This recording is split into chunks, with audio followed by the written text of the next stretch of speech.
The Godfather and its sequel, The Godfather Part 2, are both masterpieces of not only filmmaking but of storytelling. They're both regarded to as some of the greatest movies of all time and among the greatest of the classic gangster genre. The first Godfather tells the story of the Corleone family as they face a power struggle with other mafia families during the 1940s, and the sequel, which also serves as a prequel, follows Michael Corleone, the new Don of the Corleones, through his life after the events of the first movie, and then it also follows the original Don of the family, Vito, now played by Robert De Niro, through his younger years and his rise to power in New York. Now, it can be debated which film is better, as they both are similar in their themes and the way that they're shot, but they're also very different regarding the plot of both films. But today, I'm not going to be discussing which movie's better, even though that would make a great video. Today, I want to talk about just how contrasting the beginnings of both films are as a result of Michael becoming the new head of the Corleone family. So in the beginnings of both movies, we see a celebration of sorts. In the first movie, it's Connie's wedding, and then in the second movie, it's Anthony Corleone's first communion, and he's Michael's son.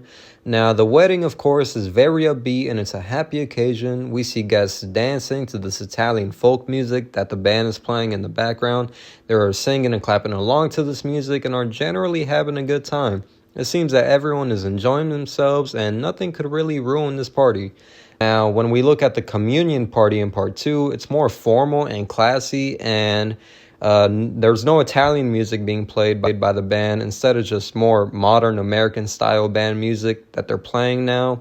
And even though this is still a happy occasion, the joy and just the culture of the Italian-American people in the first movie is just missing here. Not only that, but the guests at the communion party are more mingling and socializing more than anything else.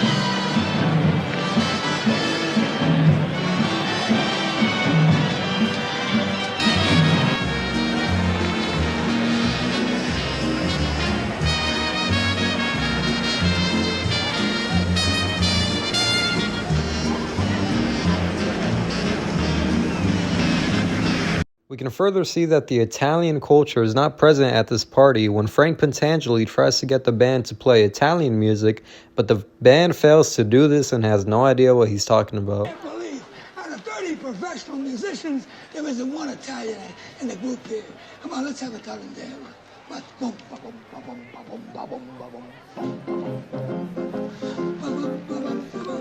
You up, clarinet up.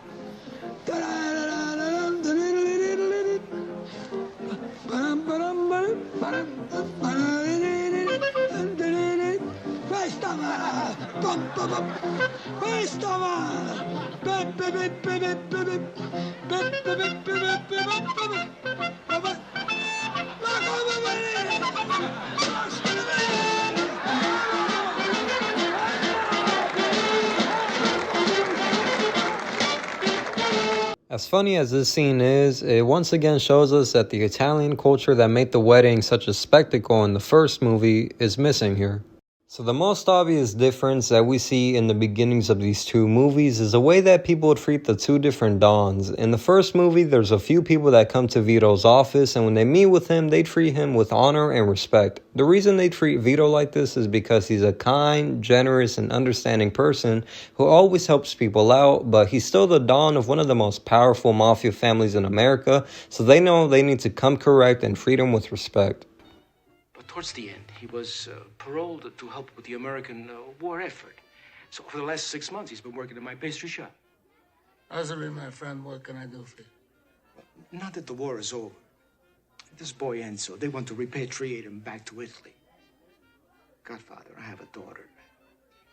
See, she and Enzo. You want Enzo to stay in this country and you want your daughter to be married? You understand everything. Yeah. Mr. Hagen, thank you.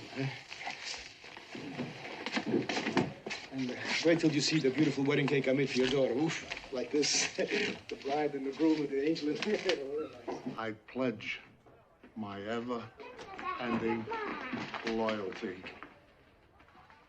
for your daughter's bridal purse. Thank you, Luca. My most valued friend. Don Corleone, I'm going to leave you now because I know you are busy.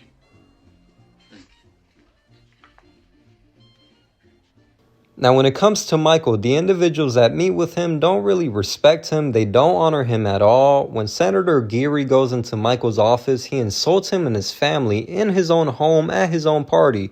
Something like this would have never happened to Vito simply because no one would ever have the guts to insult Vito, let alone do it in his own home. I don't like your kind of people. I don't like to see you come out to this clean country in your oily hair, dressed up in those silk suits. You try to pass yourselves off as decent Americans. I'll do business with you, but the fact is that I despise your masquerade, the dishonest way you pose yourself and your whole fucking family. Another person who Michael meets with is Frank Pentangeli, a Corleone capo regime in New York, and he comes to Michael drunk, which is already disrespectful enough, but he keeps demanding that Michael has the Rosato brothers killed for him because he doesn't like them. Now, Michael keeps declining to do this, but Frank, he just keeps talking back and arguing with him, but eventually he just gives up on the matter and leaves. Now, let's say that Vito was still the Don and Frank met with him instead of Michael, right?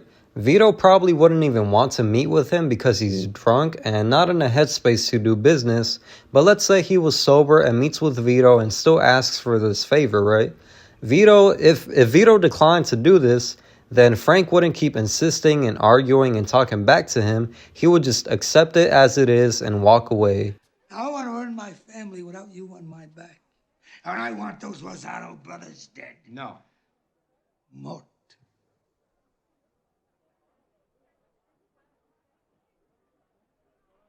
Now, I have business that's important with Hyman Roth. I don't want it disturbed. And you give your loyalty to a Jew before you run blood. Another detail I noticed is that the way that the police are treated in each introduction is different. Here we see Sonny confronting the FBI agents outside of their home, and it's clear from this that the FBI or any other kind of authority is not welcome to the Corleone's property. It's the complete opposite in part 2 though, where we see this police officer receiving a drink from the server, showing us that this officer is being treated like a guest at this party, and not at all how the FBI agents were treated in part 1. Now yes, this officer is outside where all the vehicles are parked, but still, he's being treated like a guest. Get out of here. Private party. Go on. What is it? Hey, it's my sister's wedding.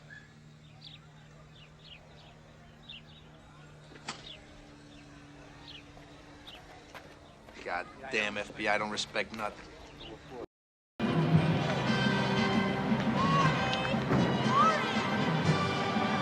Another character I just want to mention really quick is Carmen Corleone, who is Vito's wife. Now, during the wedding sequence, we see her having a good time. She's singing a song at one point, and we even see her dancing with Vito here.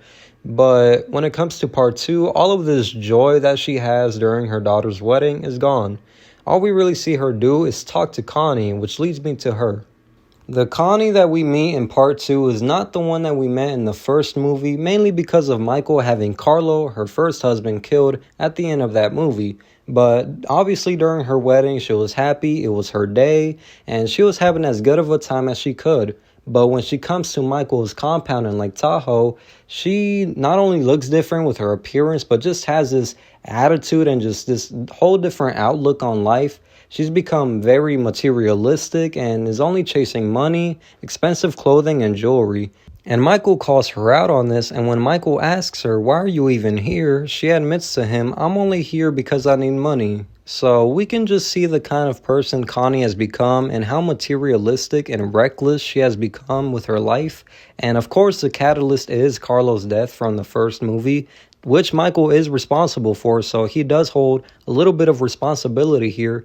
But she is just unrecognizable from the person that we met at the wedding.